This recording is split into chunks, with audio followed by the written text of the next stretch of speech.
I'm Lorna Dueck, and this is Sea Shift. The implications of living in absolute interconnectivity and oneness our whole world needs more of. It's enormously persuasive, and it tends to produce what if you objectively look at it, amount to conversion experiences and lead people to make great changes in their lives. That's why Burning Man is so powerful. We come here and we learn what it is that they longed for that they didn't get from church.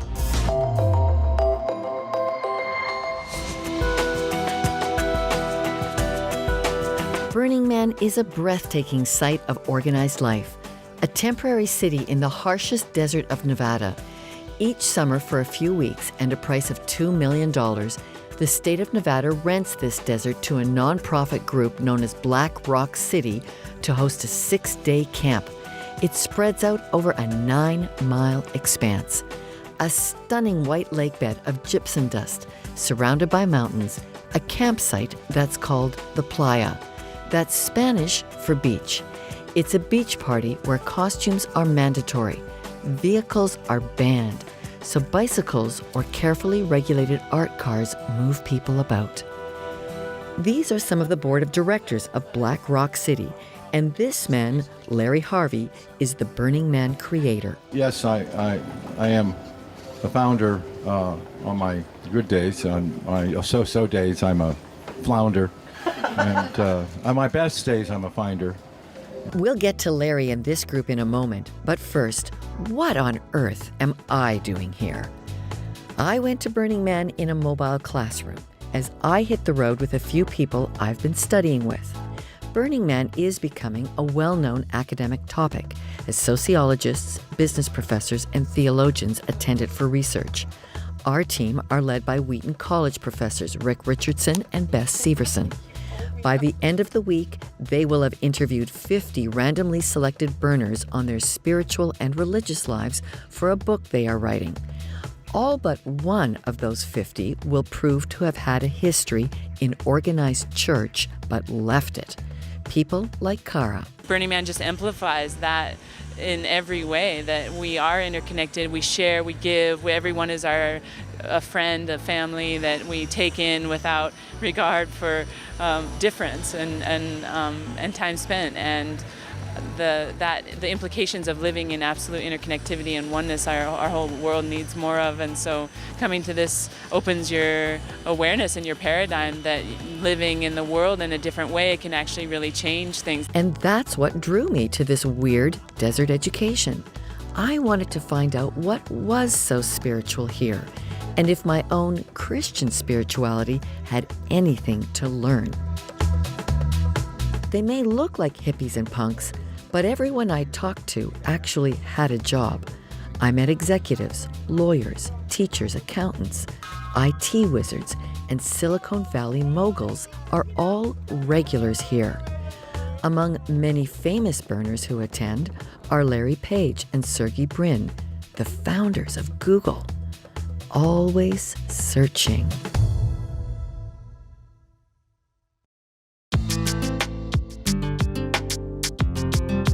No running water or flush toilets, no electricity, no buying or selling, no stores, no advertising, no cell phones, no permanent structures. Burning Man is a stark immersion of survival in desert temperatures and sandstorm whipping winds. Behind it all is this man, Larry Harvey, who began this party 27 years ago. And now Larry and his co-founders are gathering journalists from around the world in Media Mecca.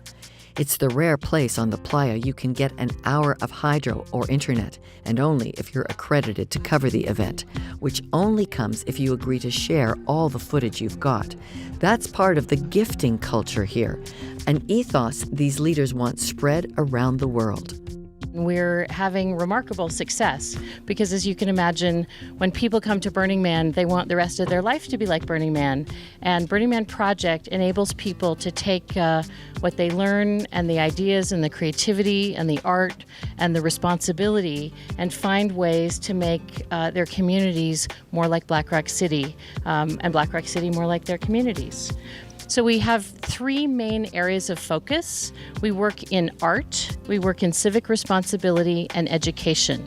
While this Nevada location of Burning Man is the largest, it may be coming to a desert near you. We have 60 sanctioned events around the world. South Africa, there's Kiwi Burn, there's Nowhere in Spain, all across America. We're in every state. We have over 300 regional representatives, many of whom are here, who do all kinds of events, initiatives, and service projects wherever they are. And the thing about Burning Man Project is the demand is far outpacing the supply. So we love having people come to Black Rock City, get excited, and take it back to their communities. And that is happening every day. It's been a focused march to grow the Burning Man experience. All through the 2000s, we have been creating all the infrastructure we need to really run a machine. This is a machine out here. It's when people come and look at how our staff meetings are run, just the fact that they run as smoothly as they do. When you have 35 people sitting around together, updating each other on what they're doing and what each other needs to know, and you hear the depth of the planning, it's quite incredible. Imagine, for example, if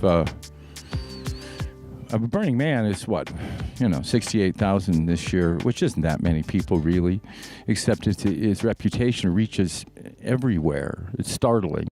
65-year-old Larry Harvey is a former gardener, handyman who began all this in 1986, when with a dozen friends, he said, "Let's build a statue and burn it." Each year, the growing group of friends made Burning Man bigger. It soars over 30 meters, and Burning Man, the structure, does not have a meaning. It's not meant to be a pagan symbol. It's just a cool thing to burn at the end of a week-long party. But the community that has been created around the burn and its values, now that has significance and purpose.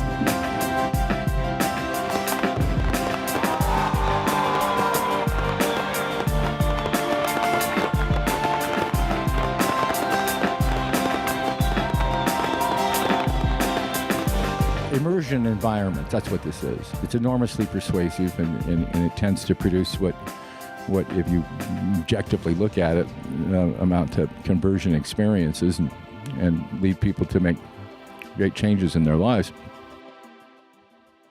A persuasive immersion environment with conversion experiences leading to life change? I'll ask Larry Harvey what part God has in Burning Man. Our purpose does sound grandiose. We want to bend the arc of the 21st century. And the only way to do that is to do what I did years ago, get help from your friends. And finding a camp of 24 Christians doing their own radical expression of Christianity deep in the Burning Man culture. Stay tuned.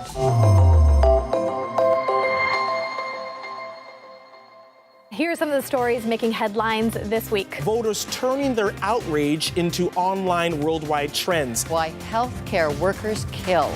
The opioid crisis is a health crisis. So how do we weed out the noise? Well, this is an issue our next guest is an expert on. We have a lineup of religious leaders from the Christian, Muslim, and Jewish faith communities. I'm Lorna Dueck. And I'm Sheldon Neal. And I'm Molly Thomas. And you're watching Context Live. Thanks for watching C-Shift. There's much more on our website. View more programs and interact with us.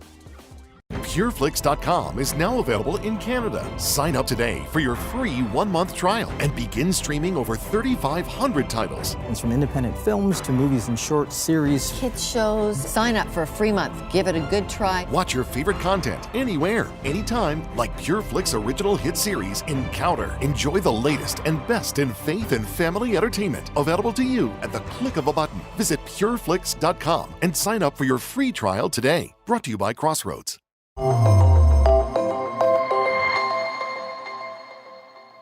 We're back looking at one of the world's largest countercultural events, Burning Man. It's a growing community that's evolved into living by 10 principles, and now they're embarking on a plan to change the shape of the 21st century.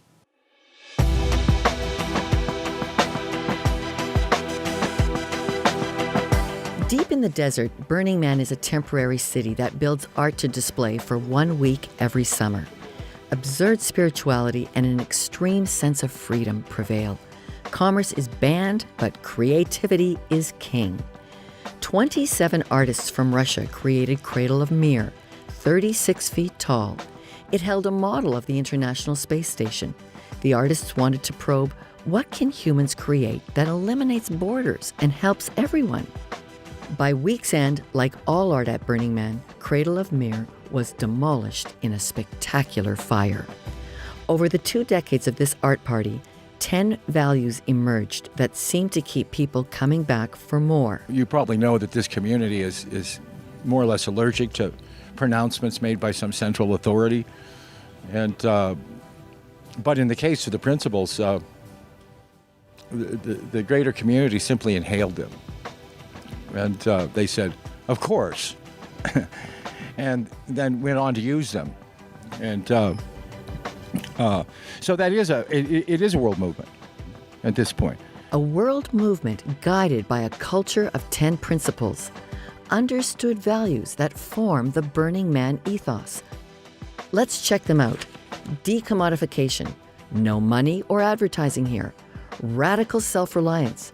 You bring in everything you need to cope with the desert conditions and no running water. Communal effort and civic responsibility, which is what happens living in camps.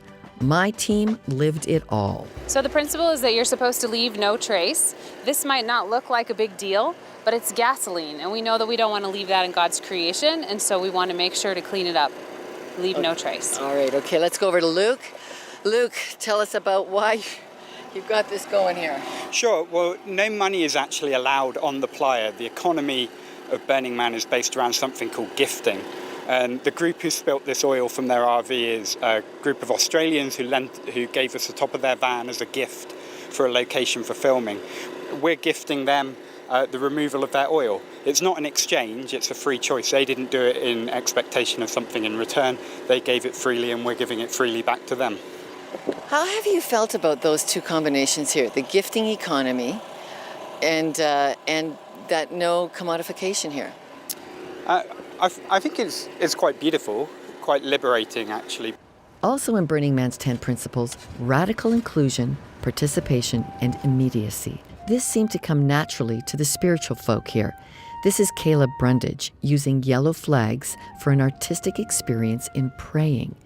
He attracted this Jewish man, a random burner with the sunglasses who was of no faith, and me, the Christian. A combination of the burner values of gifting, giving someone prayer, and inclusion. Anyone can have it. Totally unique offering. This is Burning Man's Temple of Holiness. Best I could tell, spiritual here is not directed at any deity. Here, burners meditate, mourn, and post memorial of loved ones lost, and some just sit and rest. I conclude it is a pagan temple full of the burner value of radical self-expression. See the funky glass man? Well, Christians too get radical in this temple. Here's Caleb Brundage using the Old Testament concept of God's banner over people. For him, white flags express the glory of God. This art of Christian flagging is meant to symbolize the Bible verse that God's banner, or flag, over all people is love.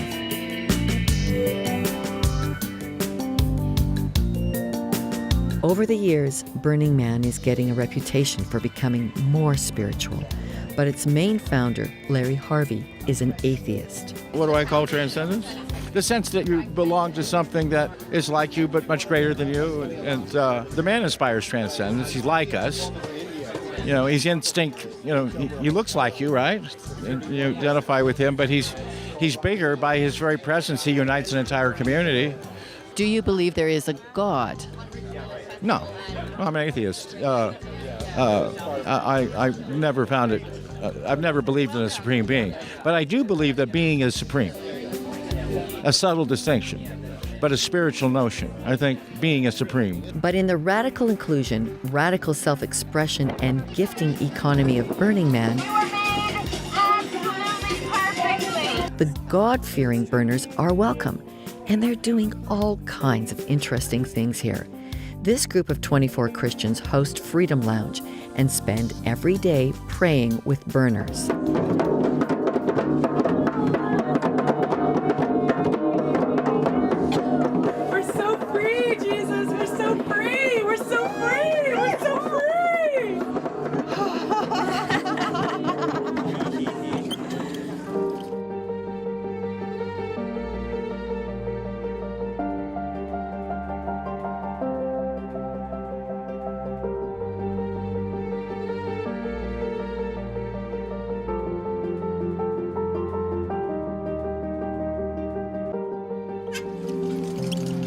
So we see you get very intimate with people, spending quite a bit of time with each person who comes into the tent.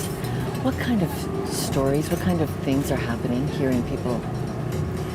Well, we have the menu board, which they kind of pick something out that draws them into the tent, but when they walk in, God begins to give us the ability to see their heart. But He also gives us words of knowledge. He gives us the ability to know things about them.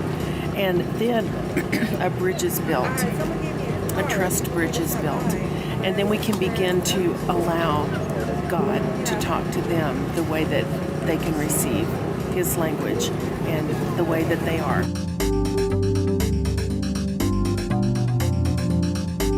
We decided that we would identify Him by His attributes and by His character. That He's forgiving, He's the peacemaker, He's the shame taker, He's the one who brings a heart together, He's the one who can do an organic spiritual alignment.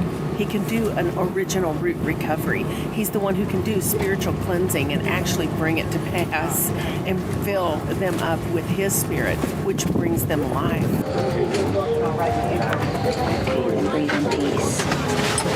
You know, He's got it all mapped out. We don't have it mapped out. And we're learning to follow the Holy Spirit. We're learning to follow Him. We call Him the Spirit of Truth. Who doesn't want an encounter with the Spirit of Truth? And so we tell them it's by invitation. We've had our own, but this is your deal. Would you like to have an encounter with the Spirit of Truth? And so they just put their hands out and they go, Spirit of Truth, come. And when they do, He comes. Why do we have to come out here to the desert to see people like this being prayed for? Why can't this happen at church?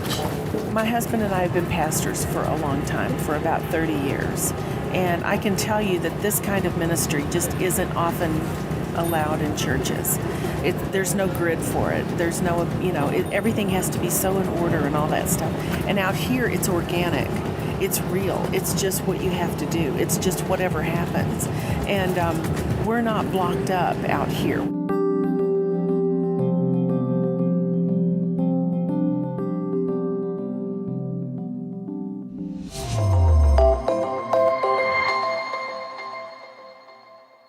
PureFlix.com is now available in Canada. Sign up today for your free 1-month trial and begin streaming over 3,500 titles. It's from independent films to movies and short series, kids shows. Sign up for a free month. Give it a good try. Watch your favorite content anywhere, anytime, like PureFlix original hit series Encounter. Enjoy the latest and best in faith and family entertainment. Available to you at the click of a button. Visit PureFlix.com and sign up for your free trial today. Brought to you by Crossroads. Here are some of the stories making headlines this week. Voters turning their outrage into online worldwide trends. Why healthcare workers kill. The opioid crisis is a health crisis. So how do we weed out the noise? Well, this is an issue our next guest is an expert on. We have a lineup of religious leaders from the Christian, Muslim, and Jewish faith communities. I'm Lorna Dueck. And I'm Sheldon Neal. And I'm Molly Thomas. And you're watching Context Live. Thanks for watching C-Shift. There's much more on our website. View more programs and interact with us.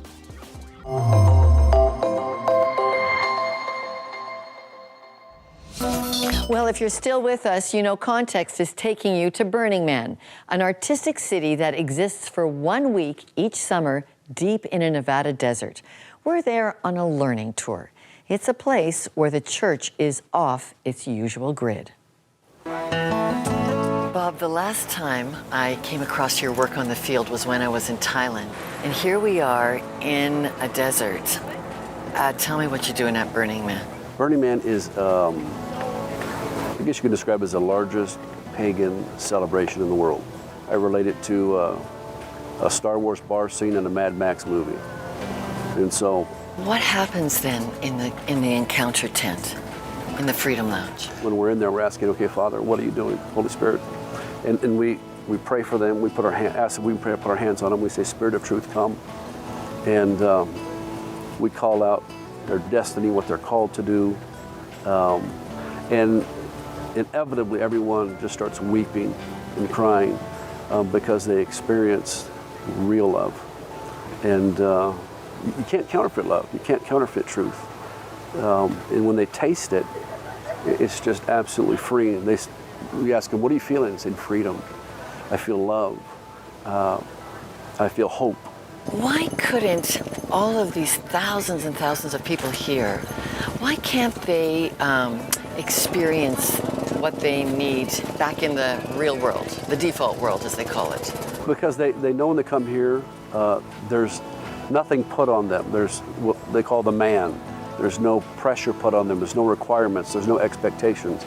So they come expecting freedom. They come open. And in the real world, they're guarded. They protect themselves because of all the stuff that's around. But here, they're just open and they're expecting answers. That's why they come. It's also all about creativity here. Oh, yeah. Explain to me what that's answering in the human spirit here. See, a lot of times what the world does is stifle creativity, stifles wonder, stifles your ability just to think outside the box. So what we do is we present there is no box. It doesn't exist. And so the creativity, I mean, the arts and people's expression, there's freedom. And that's our God. That's God the Creator, is freedom and creativity. Makes me think of the church trap art display I saw out on the playa earlier. There's a lot of anger here about the structure we've put around church. Yeah, in fact, more so this year than any year, it's anti-church, anti-Jesus. But if you look deep enough into those artworks, like the church trap, it's prophetically speaking.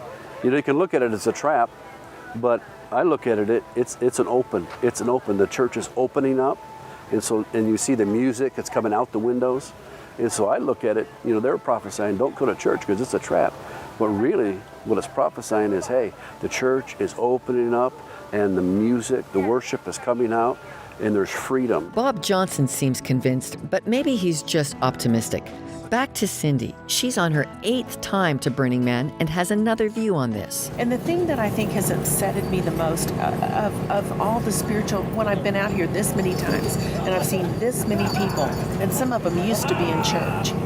Some of them used to be pastors' kids. They used to be pastors. They used to be worship leaders. They used to be. But they had creativity that the church didn't know what to do with. And so what they did is they didn't make room for them. And so here were these wonderfully, beautifully creative people who had so much to offer us. And we pushed them out the door of the church and they went to the desert where they could express what was burning on the inside of them. God is flowing through all of us in different ways. And just because it's different doesn't make it wrong. So if what you're seeing at Burning Man rattles you, offends you, just move on. It's not yours. Absolutely, it's not. It's not. This isn't your message, right? It's their message, and they love it. And when they find, because we welcome them in, we don't have an agenda for them. They are our guests. We don't care about their clothes. We don't care about their lack of clothes. We don't care about their condition. What we care about is that they come in and they have an opportunity to meet the one who made them. And when they have an encounter with the Holy Spirit, which is the Spirit of truth, they are rocked. Personally, I am a follower of Jesus, and that's where my power comes from. Well, that's the experience of the most charismatic flavor of the church at Burning Man. Time to find my professor again, who, by the way, happens to be an Anglican priest. So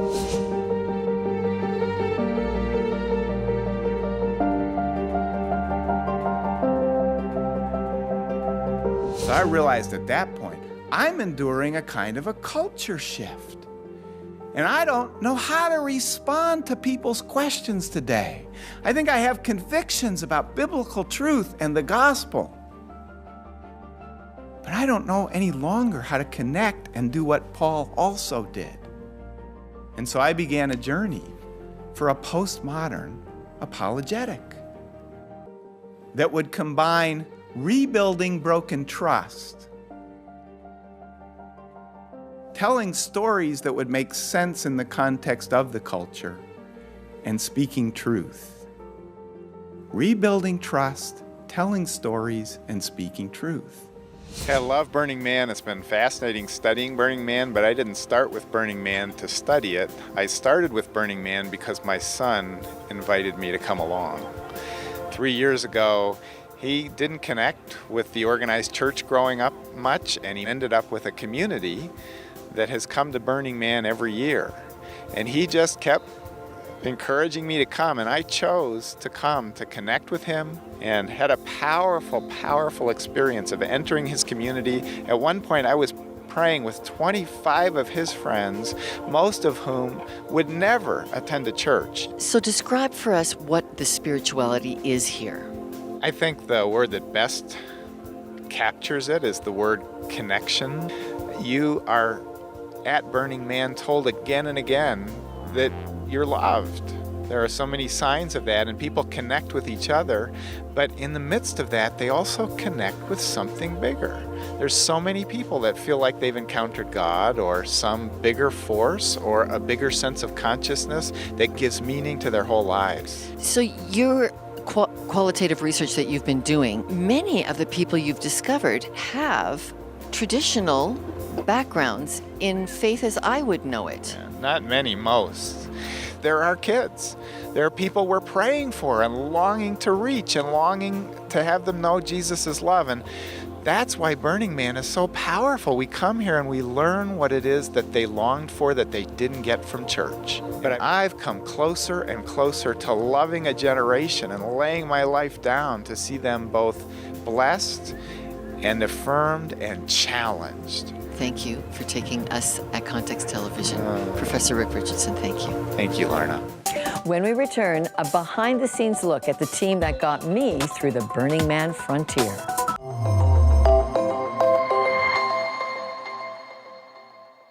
PureFlix.com is now available in Canada. Sign up today for your free 1-month trial and begin streaming over 3,500 titles. It's from independent films to movies and short series, kids shows. Sign up for a free month. Give it a good try. Watch your favorite content anywhere, anytime, like PureFlix original hit series Encounter. Enjoy the latest and best in faith and family entertainment. Available to you at the click of a button. Visit PureFlix.com and sign up for your free trial today. Brought to you by Crossroads. Here are some of the stories making headlines this week. Voters turning their outrage into online worldwide trends. Why healthcare workers killed. The opioid crisis is a health crisis. So how do we weed out the noise? Well, this is an issue our next guest is an expert on. We have a lineup of religious leaders from the Christian, Muslim, and Jewish faith communities. I'm Lorna Dueck. And I'm Sheldon Neal. And I'm Molly Thomas. And you're watching Context Live.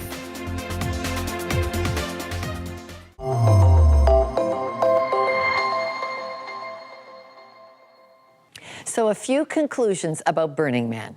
First, special thanks to the cameraman shared with us by Wheaton College, Ken Harrell, who shot and chased today's film, and to colleagues Josh Ahrens and Philippe Carvalho. Thank you to the editing team of John Shishko and Beth Schuler here at Context. And finally, to the Wheaton professors in evangelism, Beth Severson and Rick Richardson, who took Context to Burning Man. Thank you for your vision to show us the invitation of Christ. And for Nicole Vocal, who was our amazing production assistant, thank you. We hope you enjoyed this week's show. See you next time. Thanks for watching C-Shift. There's much more on our website. View more programs and interact with us.